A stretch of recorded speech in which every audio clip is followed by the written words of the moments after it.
क्या महाराष्ट्र में आरक्षण का मुद्दा अब नई राजनीतिक लड़ाई का रूप लेने जा रहा है?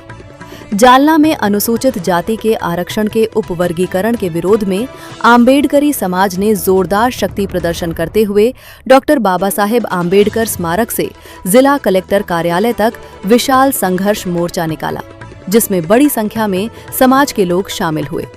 प्रदर्शनकारियों ने अनुसूचित जाति के आरक्षण को ए, बी, सी और डी श्रेणियों में बांटने के प्रस्ताव का विरोध करते हुए इसे रद्द करने तथा एससी समाज को 20% आरक्षण लागू करने की मांग उठाई।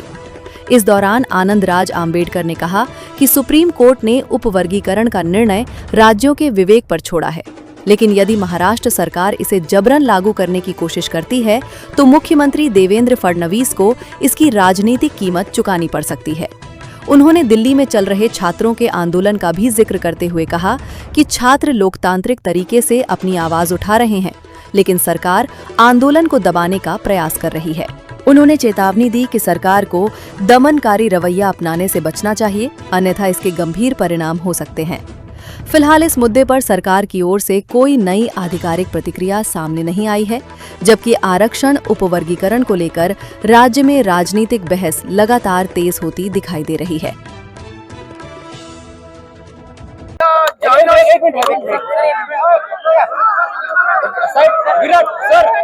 विराट मोर्चा निघतो उपवर्गीकरणाच्या विरोधामध्ये, काय सांगाल? जनभावना इतकी आक्रोश होतोय आज सरकारला मला सांगायचंय, मी प्रत्येक जिल्ह्यामध्ये मोर्चा काढतोय आणि लाखो लोक त्याच्यामध्ये जमतायत आणि तरी सुद्धा तुम्हाला महाजाल्यासारखं केलं महाराष्ट्र सरकारनं, तर ही संपूर्ण अनुसूचित जातीमध्ये असणाऱ्या सर्व जाती हा माज उचलवल्याशिवाय राहणार नाही।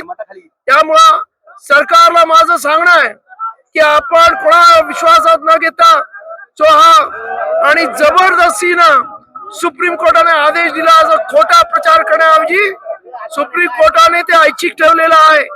ज्या राज्याला उपवर्गीकरण करायचं असेल त्यानेच करावं असं सुप्रीम कोर्टाने सांगितलेलं आहे। असं असताना सुद्धा फडणवीस सरकार जबरदस्तीने करत असेल तर त्याला त्याची किंमत मोजावी लागेल, एवढं मी इथे जाहीर करतो। जालन्यातून आज सरकारला काय इशारा देणार आहात? या जालन्यामधून आम्ही हेच सांगू इच्छितो की तुम्ही या सरकार महाजाल्यासारखं, म्हणजे देशातलं सरकार सुद्धा आणि इकडचं महाराष्ट्रातलं हे महाजाल्यासारखं चाललेलं आहे, त्याने लोकभावनेचा आदर करा आणि लोकांच्या एकंदरीत ज्या भावना आहेत त्यांचा आदर लोकशाहीमध्ये ठेवावाच लागतो। न पेक्षा याच्यातून पाय उतार व्हायला वेळ लागणार नाही, सत्तेवरून एवढं लक्षात ठेवा। साहेब, दिल्लीमध्ये विद्यार्थ्यांचं आंदोलन सुरू होतं, त्यांच्यावर लाठीचार्ज झाला, तरी आंदोलन दाबण्याचा एक आंदोलक म्हणून आणि एक नेता म्हणून काय म्हणणं आहे तुमचं? माझं अत्यंत, मी त्या सर्व दिल्लीमध्ये असणाऱ्या जंतर मंतर मधल्या सर्व विद्यार्थ्यांच्या बरोबर आहे आणि मी ज्या पद्धतीने एक मुलगी सिरियस आहे, अनेक मुलं 17-18 वर्षाची हात आणि इतर म्हणजे मुलींना सुद्धा प्रचंड लागलेला आहे, तर त्याबद्दल मी या देशाच्या सरकारचा निषेध करतो की या पद्धतीने लोकशाहीमध्ये जर तुम्ही लोकांना वागवत असाल तर तुम्हाला लोकांनी बसवलं, त्यांना लोकांनी खाली करायला वेळ लागणार नाही।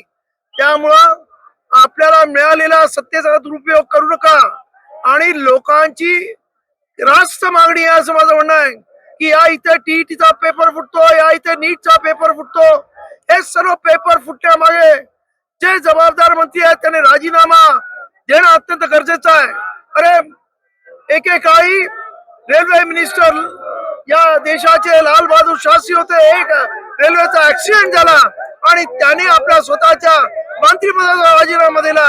हा आदर्श इथे ठेवला पाहिजे, न पेक्षा खुर्चीवर चिटकून राहणे हे खरं म्हणजे अत्यंत दुर्दैवी आहे आणि जनता सहन करणार नाही। सरकारमध्ये जे भाजप सरकारमध्ये आहे त्यांना आंदोलन मोडीत काढायचं असं म्हणायचं, सरकार सरकार प्रयत्न करते दडपशाहीचा, पण मला पूर्ण खात्री आहे की या देशातली आता तरुणाई जागलेली आहे आणि आता हे आंदोलन दडपण्याच्या पलीकडे गेलेलं आहे।